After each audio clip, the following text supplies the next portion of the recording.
Hi guys, it's me, Professor D, and welcome back to my channel. On this video, I'm going to be covering renal disorders. Now, before I begin, guys, if you've been following my videos, you know that I have 2 more weeks left of no makeup. So for this time being, please just disregard the face and just pay attention to the content that I'm bringing your way. My brain's still intact, even though, you know, I'm au naturel, right? Don't forget, guys, I have content on TikTok, and the content that I have on TikTok is different than what I cover here on my YouTube channel. So if you want to get some extra studying time in, go ahead, check me out on TikTok. I also have a podcast every week, 1 p.m. on Sundays for nurse practitioner students that are either in school or ready to take their boards. And of course, guys, I have audio lessons available on my website for you, the student. Whatever subject you're struggling in, check it out. nexusnursinginstitute.com. I have various subjects, and I present the information in a way for you to understand, because lots of times the students, I know how it is. You're reading the textbook and you have no idea what information is trying to be conveyed. So I really explain it to you in a way for you to understand. So make sure that you check out my website. And on my website, you'll also find my podcast and some clips of my YouTube and TikTok as well. So guys, without any further ado, let's get started. First question. Which clinical manifestation in a client with renal impairment is associated with polycystic kidney disease rather than an infectious process? 1, flank pain. 2, periorbital edema. 3, bloody and cloudy urine.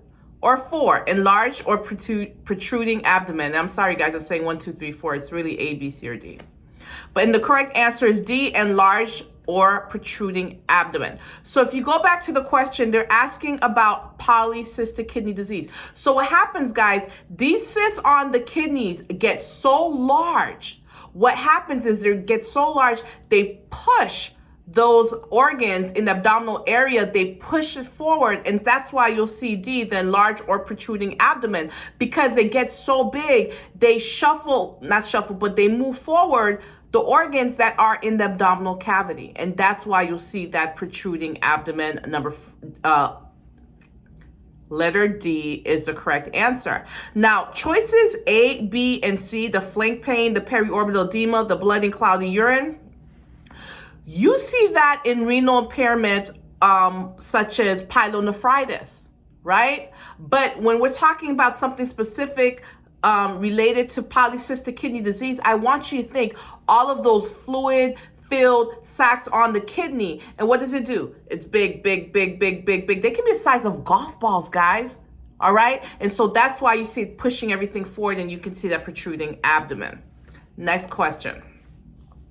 The client with polycystic kidney disease and hypertension is prescribed to take a diuretic for blood pressure control. Which of the following statements by the client indicates a need for clarification regarding this management? A, I'll weigh myself every day. B, I'll drink only 1 liter of fluid each day. C, I'll avoid aspirin and aspirin-containing drugs. Or D, I'll avoid NSAIDs. I will avoid NSAIDs. And guys, the correct answer is B, I will drink only 1 liter of fluid each day. Look at how they tried to trick you. You're thinking, okay, patient's got kidney disease, they're holding on to fluid, we don't want them drinking fluid, we're gonna put them on restrictions. But go back to the question, look what it says. If you go back to a question, it says that the patient's getting a diuretic for blood pressure. So the patient's already getting a medication to make them get rid of fluid. Okay, so if the patient's getting medication to help them get rid of that fluid, if that patient's on fluid restriction, what do you think is going to happen? We're going to be dealing with dehydration. When the patient has kidney disease and dehydration, what happens? The kidneys shut down. The kidneys need to be flushed. So we are not going to put that patient on fluid restrictions. Patients go on fluid restrictions when kidneys aren't doing their job and the diuretics aren't working, which means that patient's holding on to the fluid. We can't get rid of it. Then we're going to put them on fluid restrictions because they can't get rid of fluids otherwise. However, this patient is on a diuretic, okay? Because you guys are the RN, but the nurse practitioner or the physician is not going to put that patient on fluid restriction unless that diuretic is not working anymore and that patient's holding on to the fluid. Now look at all the other choices. All the other choices are correct, so they wouldn't need further teaching. If that patient's got hypertension, they're on a diuretic, yes, they need to be weighing themselves every day. Why? What is the number one indicator of fluid retention? Weight, not skin turgor, not lab values, not anything else. It's daily weight. So yes, we're going to do daily weights because we need to know that those diuretics are working. The patient's getting rid of the fluids. Choice C, I'll avoid aspirin containing drugs, and D, I'll avoid NSAIDs. Absolutely. Why? Because if those if those kidneys aren't working up to par, are the patients getting rid of those meds? No, they can build up in the patient's body and become toxic very quickly. That's number one. And number two, we're dealing with nephrotoxic meds, and we want to avoid that. So that's why letter B is the correct answer, because that patient will not be on fluid restrictions, like I said, until those diuretics are no longer working and that patient is in kidney failure. Next question. What dietary modification should you teach your client with polycystic kidney disease? A, increase protein intake, decrease potassium intake. B, increase fiber intake, decrease sodium intake. C, decrease fluid intake, increase magnesium intake. Or D, decrease calcium intake, increase chloride intake. And guys, the correct answer is B, increased fiber intake, decreased sodium intake. So let me explain to you why. Let's start with the fiber. Why increase fiber intake? Because that patient tends to be what? Constipated. Remember when I told you that polycystic kidney disease, what does it do? Because it's taking up all this room and it's shifting organs around, that patient tends to be what? Constipated. So we're going to give them lots of fiber, and that fiber will help with the constipation. Decrease sodium intake. Why decrease sodium intake? Look at the other diagnosis that patient has. Let me see. Oh no, it's just a polycystic disease. But with the polycystic disease, why decrease sodium? Sodium pulls what? Fluid. Polycystic kidney disease.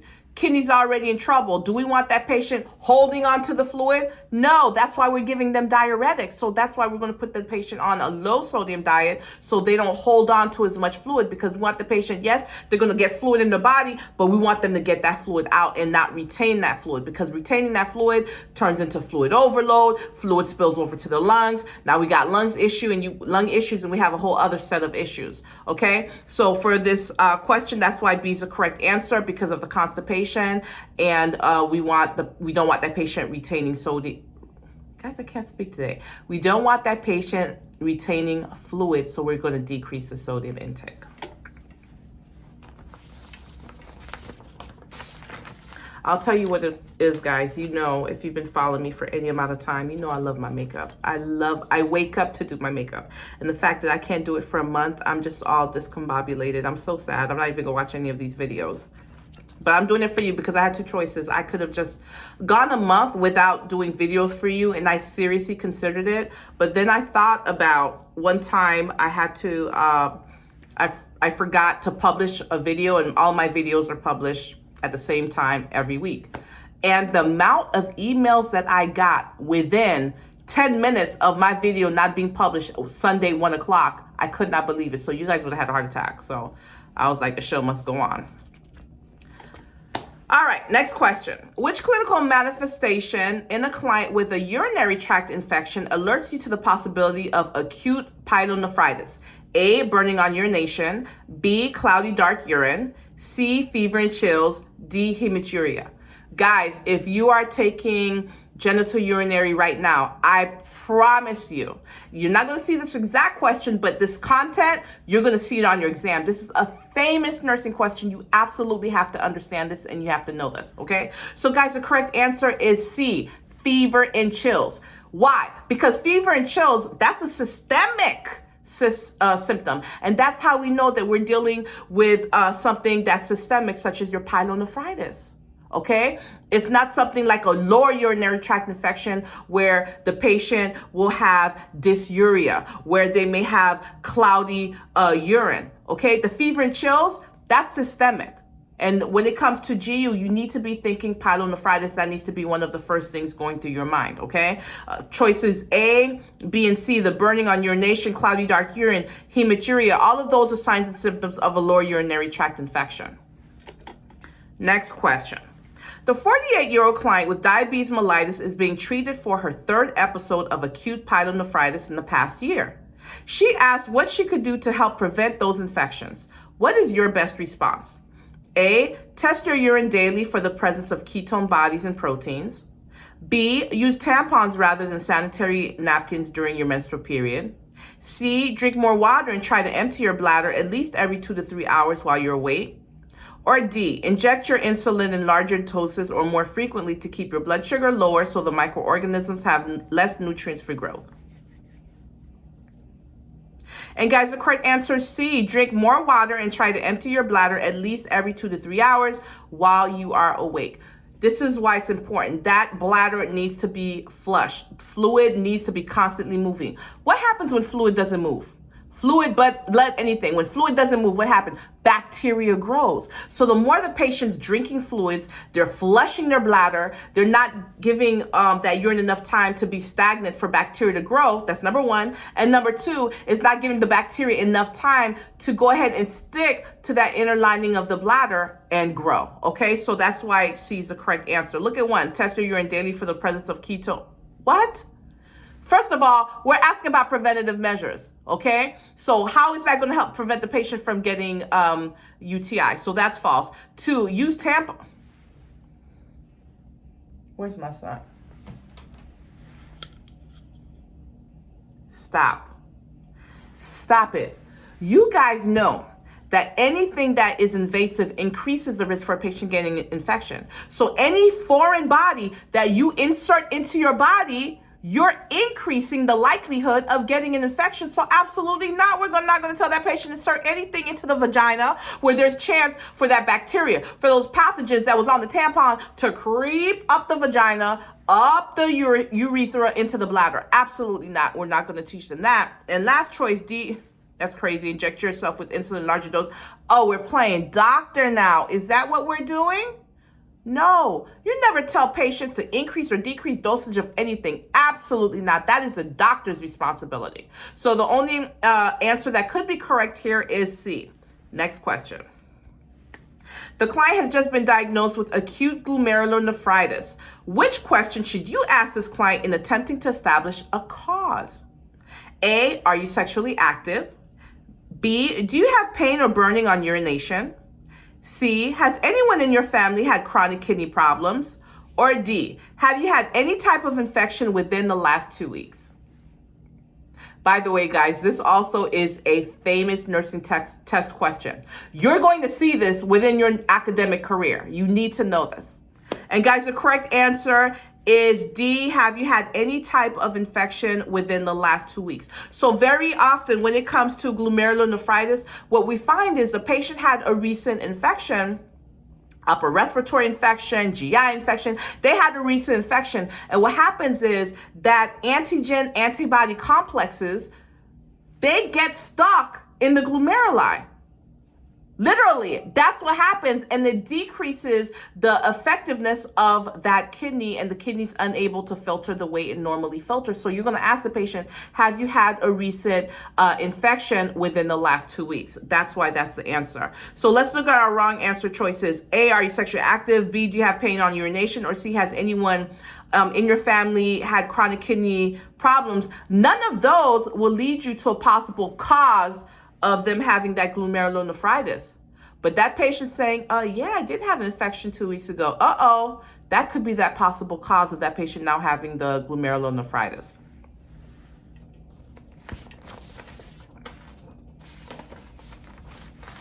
Next question. A client with acute glomerulonephritis has periorbital edema. What additional assessment should you obtain or perform with this client? A, auscultate breath sounds. B, check blood glucose levels. C, measure deep tendon reflexes. Or D, test urine for the presence of protein. And guys, if you've been listening closely, I kind of already gave you the answer in my explanation of another question. And the correct answer is A, auscultate breath sounds. So let's think about this. Patient has glomerulonephritis. So the kidneys aren't working the way they're supposed to. That's number one. Number two, they've got periorbital edema. So if the light bulb didn't go off in our heads with the glomerulonephritis, the light bulb should have went off in our heads with the periorbital edema. Why does this patient have periorbital edema? They're holding on to all their fluid. This patient's going to fluid overload. What did I just tell you about fluid overload? What did I tell you was one of the biggest problems we were going to be concerned about? The fluid's got to go somewhere. If the patient's not getting rid of it, it's going to start spilling over where? Into their lungs. And that is a big problem. So you're going to do auscultate breath sounds. Hopefully we don't hear any crackles. And you're going to start assessing that patient for other signs and symptoms of fluid overload. A is the correct answer. The client with glomerulonephritis has a glomerular filtration rate as measured by a 24-hour creatinine clearance of 40. What is your interpretation of this finding? A, excessive glomerular filtration, client at risk for dehydration. B, excessive glomerular filtration, client at risk for fluid overload.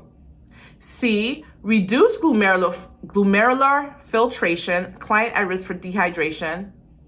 Or D, reduced glomerular filtration, client at risk for fluid overload. Now, guys, as much as I've been explaining this, by now you should know what the answer is. And guys, the correct answer is D, reduced glomerular filtration, clients at risk for fluid overload. Even if you didn't remember what your GFR was supposed to be. Let's say you didn't remember. Guys, we're talking about kidney disorder, so you should know, okay, the kidneys are in trouble. If the kidneys are in trouble, what's the kidney's job? To filter toxins from the blood. If it's not doing that, the patient's holding on to toxins, patient's holding on to fluid. That's how your mind should be going, even if you didn't know what the answer was, guys. And so you still should have gone with reduced glomerular filtration. Well, what happens when there's reduced glomerular filtration, patients holding on to the fluid? They're at risk for fluid overload. So you still should have came to answer D, even if you weren't too sure. You still should have came to that answer. By the way, guys, your normal GFR should be about 100 to 120. So that GFR 40 is really bad. That patient's hardly filtering anything. They're holding on to all of their fluids and all of their toxins. They are definitely at risk for fluid overload because the kidneys aren't filtering those toxins the way they were supposed to.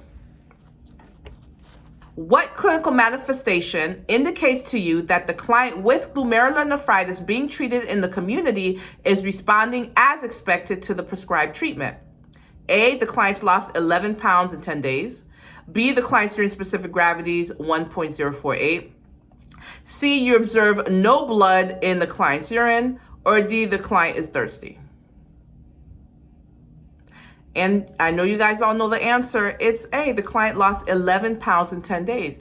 Remember I told you the number one way you can know how a patient's holding on to fluid is by what? Daily weights. So take that patient's daily weight and they're losing that weight. What, you think they're losing fat? They've lost 11 pounds of fat in 10 days? Come on, no. It's water weight that they're losing. So we know that the medication or the treatment that we're giving that patient is working because they're getting rid of all those fluids that the kidneys were supposed to do. It's working.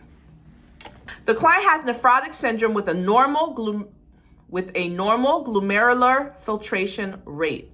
What dietary modification should you teach this client? This is another famous one. I promise, guys, you have to know this. You're going to see it on the test. Make sure you understand this. A, decreased intake of protein. A, decreased intake of protein. B, increased intake of protein. C, decreased intake of carbs. Or D, increased intake of carbs. And guys, the correct answer is B, increased intake of protein. So guys, what happens is that protein that's lost in the blood, protein in the blood, that's what keeps all of the fluid staying within the vessel and not shifting out to the tissues. So the loss of protein in the blood, guess what? All the fluids like, ooh, party time, no protein to keep us in the vessels, and they're gone. And they go out in tissues, and that's why the patient's looking all swollen all the time, right? So that protein that the patient's losing in the urine, because remember the job of the kidneys, filtration. So when the protein gets to the kidneys, what's the kidney supposed to do? The kidney's supposed to say, oh, you're toxin, you go out in the urine. Oh, you're protein, you go back in the blood. Oh, you're a toxin, you go back in the urine. Oh, you're a red blood cell, you go back in the blood. That's the job of the kidneys, but the kidney's not working. So instead of the kidneys sending that protein back to the blood where that protein can hold on to all of the fluid, the kidney's letting the protein out in the urine. And so that's why you'll see that patient, on top of other reasons, you'll see the patient's all swollen and edematous. So we need to replace all of that protein that the patient's losing. All of that protein that's supposed to be in the blood is in the patient's urine because the kidney's not working and it's not filtering the way it's supposed to. Remember, the kidney's the one who's supposed to say, oh, your protein, you're supposed to go back in the blood, but the kidney's not working properly. It's a free-for-all, and the protein's going down the urine with everything else.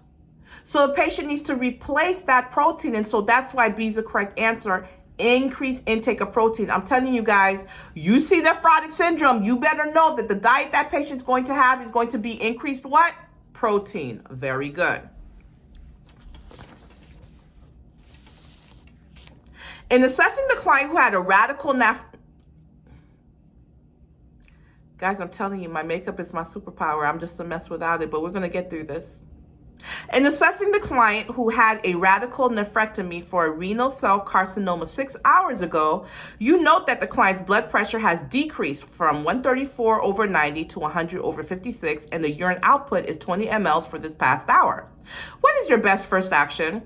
A, position the client so the remaining kidney is not dependent. B, measure the specific gravity of the urine. C, document as the only finding. Or D, notify the physician. And guys, the correct answer is D, notify the physician. And I say this to you all the time. Very rarely will that be your answer, because you're being tested to see if you know what to do, not if the doctor knows what to do. But there are some situations where there is nothing else that you can do for that patient but call the doctor for orders, right? So before you ever choose the answer of call the doctor, look at your other choices and say, is this going to help the patient before I turn my back to call the doctor? And in this situation, none of these choices will help your patient. Look at what's going on. First of all, let's back up a little bit. If you've been following me for any amount of time, you know that I teach you, if a patient has surgery, I don't care what kind of surgery that patient has, whether it's a nephrectomy, whether it's heart surgery, amputation, I don't care. Your three biggest concerns is going to be hemorrhage, infection, and a DVT or pulmonary embolism. Okay, so the fact that we know this patient had a nephrectomy, which is a surgery, we're already thinking about those three things in the back of our mind, right? Then when you look further, the blood pressure is going down.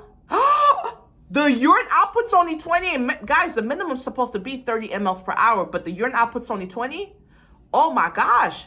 This patient's losing blood somewhere. That's why those kidneys are shutting down. That's why the urine output's gone down. You need to be thinking either hemorrhage or, because it's a nephrectomy, possible adrenal insufficiency. Either way, it's a medical emergency. There is nothing that you can do for this patient but call the doctor for orders, okay? So in this situation, it's going to be D, notify the physician. You're thinking in this situation, it's either this patient is going through adrenal insufficiency or they're bleeding out somewhere. And that's why those organs are failing on them. Okay, guys, we are down to our last question. What should you emphasize when providing homegoing instructions to the client who has undergone a nephrectomy? A, be sure to limit your intake of fluid to no more than 2,000 mLs per day. B, test your urine daily for ketone bodies in the blood. C, you should never participate in contact sports. Or D, avoid all alcoholic beverages. And guys, the correct answer is C, you should never participate in contact sports. This patient just got a nephrectomy. You only have 2 kidneys. They got a nephrectomy, which means they have only 1 kidney left. You think that patient can afford to go play football and get elbowed or kicked or whatever in that 1 kidney, now that 1 kidney's not working anymore? They cannot play contact sports. They better go play golf or something. No soccer, no basketball, no football, no contact sports. They only have 1 kidney left. All right, guys, and that is it. I can't believe we're already done. Guys, if you found this video to be helpful despite the fact that I can hardly speak, please let me know in the comments. If there's anything that you'd like to see me cover that I have not covered already, or maybe I did a video on it, but you'd like a more extensive video, you'd like to see me do a part 2, 3, 4, let me know. I'll make sure I make a video for you. Please don't forget, guys, to like and subscribe below. Please make sure you share my content, guys. I'm really trying to grow and do this for you full time, but I need your help. So any friends, colleagues, coworkers, anyone you know who's in nursing school or interested in nursing, please go ahead and refer my channel to them. Don't forget to check me out on TikTok and Instagram. My content there is different than what I have on here. And of course, guys, my podcast every Sunday, 1 p.m. I'm on Amazon Music, Spotify, Stitcher. I'm on like 12 or 13 different platforms. You can also find it on my website, where you can also find my audio lessons. If you are in the nursing program and you're struggling and you need me, you need to hear my voice in your head telling you what's important to know, what's going to be on your next exam, most likely, go ahead, check out my website, nexusnursinginstitute.com. Guys, thank you so much for sharing this time with me. You'll be seeing me on the next video.